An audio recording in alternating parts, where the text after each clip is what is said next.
On today's episode of the Locked On Fantasy Hockey Podcast with Flip and Steele, it's a mini Wednesday 2-game betting and DFS board, but we have your back with a few picks and locks of the night, and we're taking a look at this year's MVP. Who is going to be the Hart Trophy winner?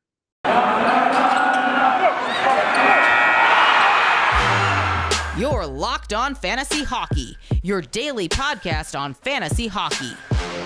Part of the Locked On Podcast Network, your team every day.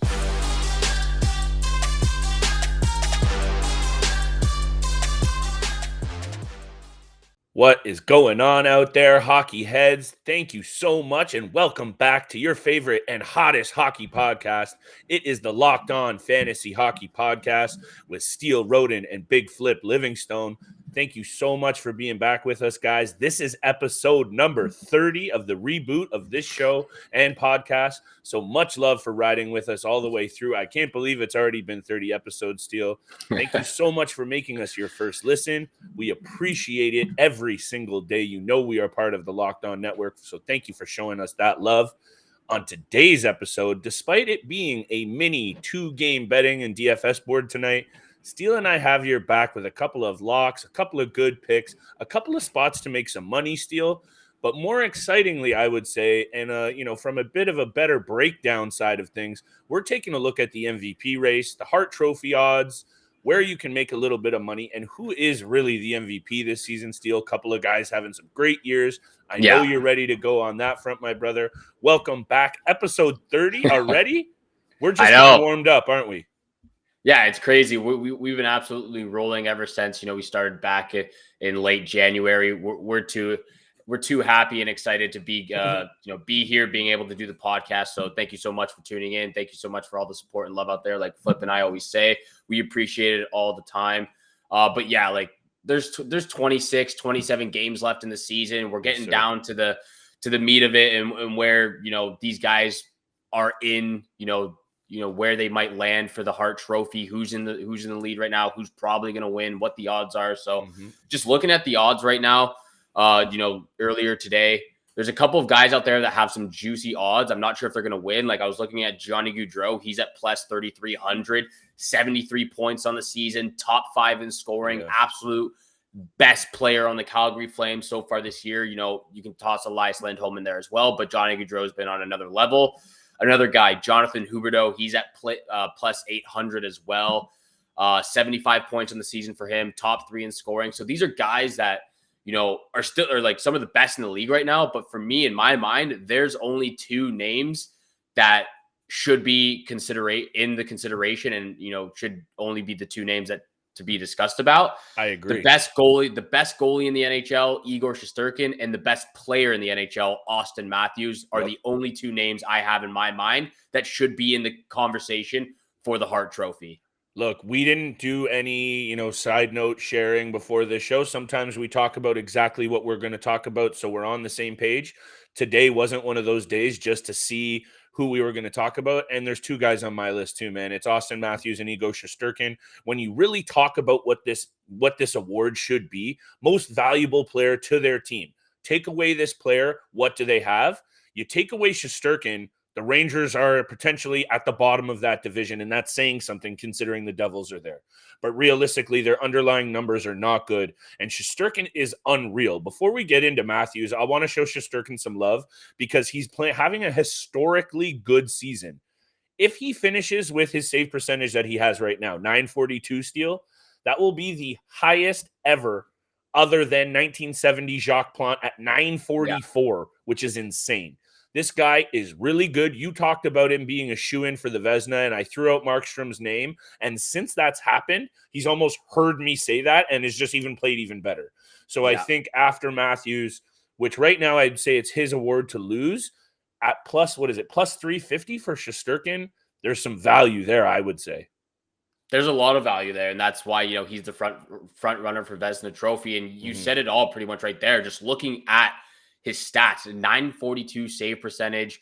He has a 1.98 goals against average. He's got 4 shutouts on the season, which is still, 5th best in the league right now. All of the stats, all those underlying stats right there, it doesn't even give, how well he's actually played this season for the New York Rangers. He's played even better than what those stats are saying right now. And to have the second best save percentage in the entire NHL history, like obviously he might not finish with this, but as of right now, as of today, this is what he has. It's absolutely incredible. But you're right. Auston Matthews, this is his to lose. He is the best player in the NHL right now. It's up for debate. This is definitely a conversation that a lot of people can have, between him and Connor McDavid. Auston Matthews is the best player in the NHL right now. His name is in consideration for 4 different awards right now. He's in the Selke conversation. He's in the Art Ross conversation. He's in the Rocket Richard conversation, and he's in the Hart Trophy race consideration as well. So he's got his name is swirling around these 4 trophies. I think he should still win the Selke. I think he's going to win the Rocket Richard. He could possibly win the Hart Trophy as well. I don't think he'll get the Art Ross. That's going to be between McDavid and Draisaitl. But if he can win 3 awards this year, rightfully so. He's been one of the best players this season, and he is the best player in the NHL. It's special what he's doing right now. And if he were to win an award like the Selke, along with the Hart and the Rocket, I think you have to start talking about that season as from an individual perspective, because we don't know what the Leafs are going to do. And that's where the haters are going to go with, taking a stock off of what his season will be. But I think it's time to put that season up there with one of the best ever. When it comes down to it at the end of the day, though, with Matthews, if he continues at this pace, he will be on par with one of the greatest Leafs, if not the greatest Leafs. And he's going to put his name, Steele, in the conversation for one of the greatest forwards ever. And who knows, 40 goals scored this year, right? Like, he continues to push the pace on that number. He's going to be up there for career goals scored as well. And it's just a special season. But I will say this, when it comes to laying a bet on these odds, we're mentioning some value. A goalie to win the Hart Trophy is always tough because he only ends up playing in maximum 80% of his team's games. Not to take away from the value, but you're looking at it over the years. Carey Price in 2015. Before that, Jose Theodore in 2002. And then before that, Dominic Hasek in the late 90s. But after that, you have to go back a lot of years before a goalie wins the Hart again. So I think that's something to consider from a betting angle of things. But at the end of the day, man, Maple Leafs hockey is what we love off the show. And Auston Matthews is just tearing the book off the page right now. It's crazy. It's just been amazing to see how well his game has developed in the 6 years since he's been with the Leafs, how well he's transformed into an all-around player in the defensive zone, being physical on the forecheck as well. Like, all of these things has made him a better player, and that's why his name is going to be in consideration for these trophies at the end of the season. But like you mentioned as well, it's very tough for a goalie to win the Hart Trophy when, of course, like you said, they're playing 75, 80% of the games in the season. But that's just how well Igor Shesterkin has been for the New York Rangers. And look at how far they've come, from last year to this year. They've absolutely done a complete 180. They were one of the most disappointing teams last year for me. They're one of the best teams this year. And I absolutely love the direction they're heading. Most definitely. And I think at the end of the day, what really separates it for me, and it's hard because it is goalie forward, but when you see the little things that Matthews has been able to really hone in, like face-off, he's 14th in the league in face-offs, winning it almost at 58%. I know you love your little face-off statistic. His number WAR above replacement, if you want to get into the statistics, number 1 in the NHL. Like, he's proven the value. And I just think, if he continues at the pace he's on right now, like, this is going to be an intriguing matchup either way down the stretch, like an intriguing showdown of how this is going to shake out, Steele. But I think, like, right now, Matthews has got to be, it's his trophy to lose. So, yeah. And it's just funny because Connor McDavid, he's a what, plus 175, plus 200 right now. He's the favorite to win the trophy. But for me, it's like there's 2 guys ahead of him. The thing is, too, I'd almost prefer the value of a guy like Huberdeau at plus 850 because, and I'm going to talk about it for the bets. The Edmonton Oilers have just been so inconsistent, and I know the Maple Leafs have as well, but their one consistent this season has been Matthews, because at times, we've known this, McDavid has gone ghost. And those games, I'm pretty sure the games that he does not score in Oilers are like 0-9 or something like that. So there's something to be said there as well. And McDavid is McDavid. Like, don't get it twisted. It's 1A, 1B right now in this season. And I think Matthews deserves the credit because he's doing it at all ends of the ice. So, and at the end of the day, the playoff picture is not, closed, and the Maple Leafs still hold a playoff spot. So don't get it twisted there. And don't get it twisted about Built Bars. We haven't talked about them in a couple of days, but I'm getting hungry. I haven't had lunch. Built Bars are covered in 100% real chocolate. They are low calorie, high protein. You need to replace your candy bars with these. They are just better. The typical candy bar can run you anywhere from 200 or 300 calories. That's no good. It's 2022. We're getting healthy. Built Bars contain 130 calories, only 4 grams of sugar, 4 net carbs, and 17 grams of protein. You need that protein. The flavors are also fire. Mint brownie, coconut almond. I've said it before. I'll say it again. They are delicious. Steele's favorite, white chocolate cookies and cream. We're all about it. At Built Bar, they are all about the taste. They make it taste delicious first and figure out how to make it healthy next. I don't know how, but they do it every single time. Go to Built.com. Use LOCKED15, the promo code, and get 15% off.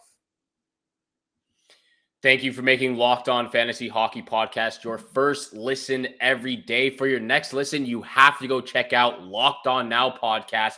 Nightly recaps of every NHL game. You don't want to miss out from our local experts. They give you all of the highlights, all of the information you missed out on. So go check out Locked On Now. It's free and available on all podcast platforms, just like this podcast right here. So please make sure you go follow us and subscribe to our YouTube channel. We appreciate all the love and support out there. So thank you so much.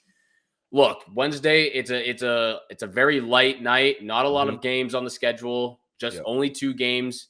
Canucks, the Vancouver Canucks versus the Montreal Canadiens, the Edmonton Oilers versus the Washington Capitals. It's going to be a quick night, short night, light night. There's not a lot to talk about. So it's going to be relatively quick, but again, this is the type of night where I view it. It's just very simple to me. Yeah, I'm looking towards the one game, the Edmonton Oilers versus the Washington Capitals, and you can choose which of these 2 offensive studs you want to go with from either team. You can go with McDavid and Draisaitl, or you can go with Alexander Ovechkin and Evgeny Kuznetsov. It's up for the grabs right there. Whichever one you prefer. I'm probably going to go with Ovechkin and Kuznetsov. And then again, just looking at the other game, that's the type of game where you can find cheaper options, guys you can pick up for $3,000 because you're going to be spending your money on that Oilers Caps game. Guys like Rem Pitlick, Mike Hoffman, Brendan Gallagher, Connor Sheary, Garnett Hathaway, Derek Ryan. Those guys are going to be cheap, under $3,000 to $3,500. And those guys bring a lot of value to the game because they are still picking up points every single game, but they're on the 3rd line. They're on the 4th line. They're able to get hits, blocks, and shots. So those are the underlying guys that you can bring for value. I'm looking at that Vancouver-Montreal game as one that's going to be, a ton of scoring. You mentioned the value. I'm going to get right into it in my bets in a couple of seconds, but some of those guys on the Vancouver Canucks have been insanely red hot. JT Miller, we talked about him. He is on a 9-game point streak that features 6 goals and 11 assists. I think you can't go wrong with the Vancouver Canucks in this situation. I know Montreal has also played well, hence why I see a high-scoring game there. So I think there's definitely some value to be had. That's where I would be looking, Steele. I think what you're saying definitely makes sense. The 2 better teams, I would say, in this two-game mini board. Washington and Edmonton, that's the better game to watch for most people, aside from Montreal and Vancouver fans. No hate there, but it is what it is. But I like that spot for them for sure. And, I can get right into it if you want to start talking about bets, pal, because unless you have something else for the DFS side of things, I would say my spot is the Vancouver-Montreal game. There's some value all over both of those lineups. Yeah, we'll get into big time bets real quick. I was looking at, guys on the Vancouver Canucks, Bo Horvat. I just don't like how he's slotted in on that 3rd line. It's weird to see a captain playing on the 3rd line of his team. He hasn't been, he's just, had a little bit of a disappointing season.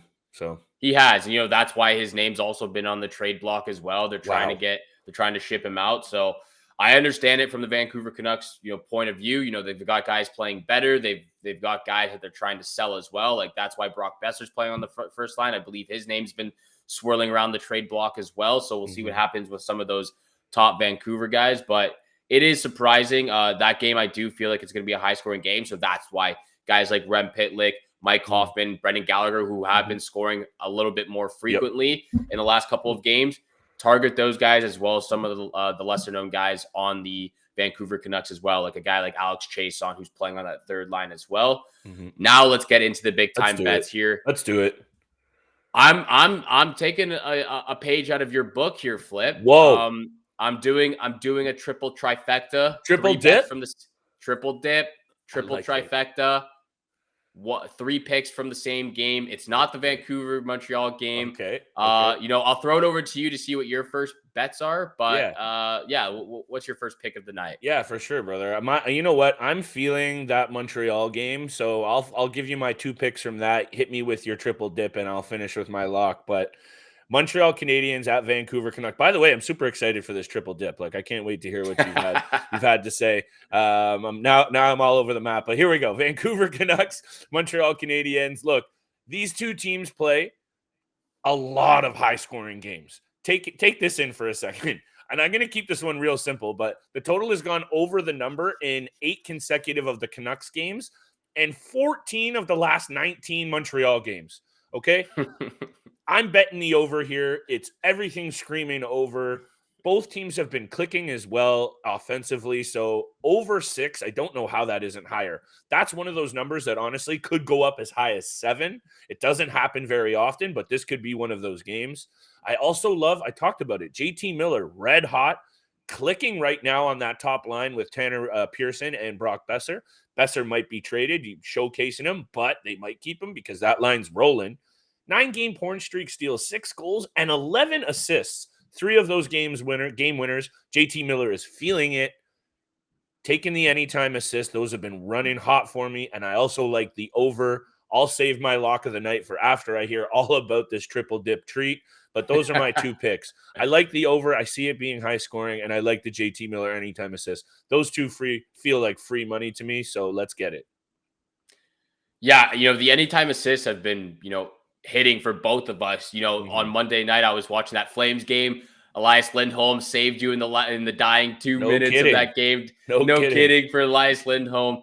But yeah, the anytime assists have been red hot. So that's where I'm starting off with this one in the Oilers Caps game. Anytime assist from Evgeny Kuznetsov.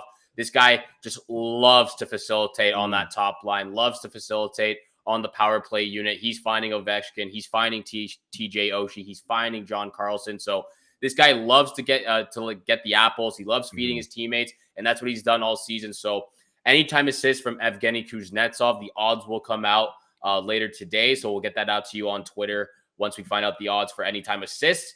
I am going with the over in this Caps versus Oilers game. 6.5 right now at plus 100.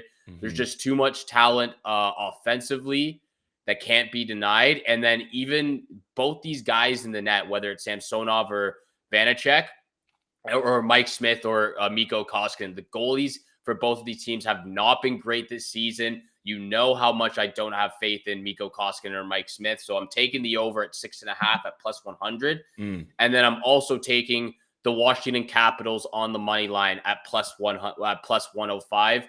This is their second of a back-to-back, them playing the Calgary Flames Tuesday night.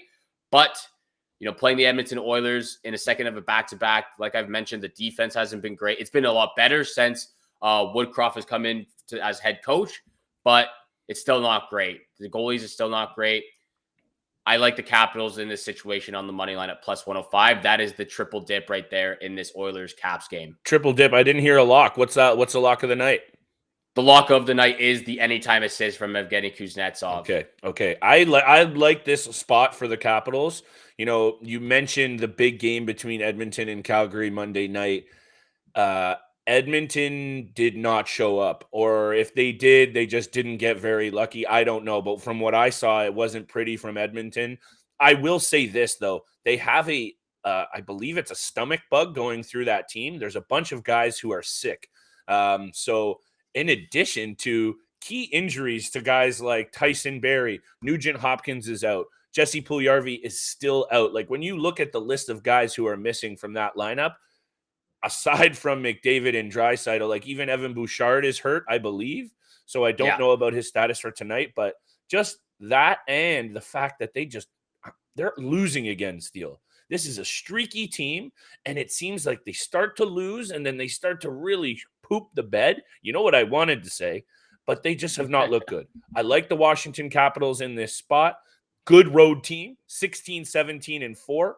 I think I've talked about recent track records always not meaning everything, but I'll still throw it out. They have lost their last 2 to the Edmonton Oilers, but before that, points in 7 straight. So we know that they can beat this Edmonton Oilers team. I'm going to stop talking, but we know that the Edmonton Oilers have not been playing good of late again. And I'll throw this out there.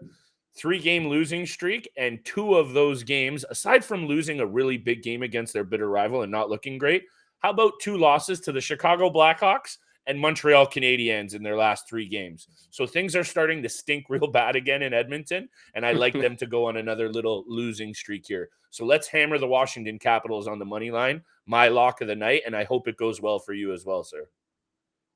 That's beautiful. I love to hear it. So lock of the night for Flip is the Capitals on the money line at plus 105. That is one of my bets, but my lock of the night is anytime assist from Evgeny Kuznetsov. He's just been red hot, helping his teammates get the goals. Alexander Ovechkin's still in the Rocket Richard trophy race. You know, he has fallen down just a little bit because Matthews has absolutely exploded out there. Yeah. But Evgeny Kuznetsov, anytime assist, Flip's lock of the night, Capitals money line at plus 105. Pencil it in, lock it in. This is where we make you the money. We did that Monday night. We're absolutely rolling to start the week. So continue placing these bets. We've been absolutely on fire to start this week. And thank you so much for tuning in to the Locked On Fantasy Hockey Podcast for your first listen every day. If you want more gambling advice on what you should pick, but for not just hockey, make your second listen Locked On Bets, your daily one-stop shop for all your gambling needs. Locked On Bets is hosted by your boy Q with insight from Lee Sterling. It's free and available on all podcast platforms, just like this podcast right here. So like Flip and I say all the time, hammer the subscribe, hammer the follow button. We appreciate all the support, all the love out there. And once you hit the follow and subscribe button, you'll get the latest episode of Locked On Fantasy Hockey Podcast as soon as it's available each and every day, 7 o'clock in the morning Eastern time, Monday to Friday. Thank you so much for all the support out there. And like I say all the time, message us on our Twitter at Locked On Fantasy Hockey Show. We'll get back to you as soon as possible with any, help or anything you might need within your fantasy league. Thank you so much for tuning in for today's episode with Flip and I. Have a great day. Good luck with all your bets, and we shall see you back here again tomorrow. Peace.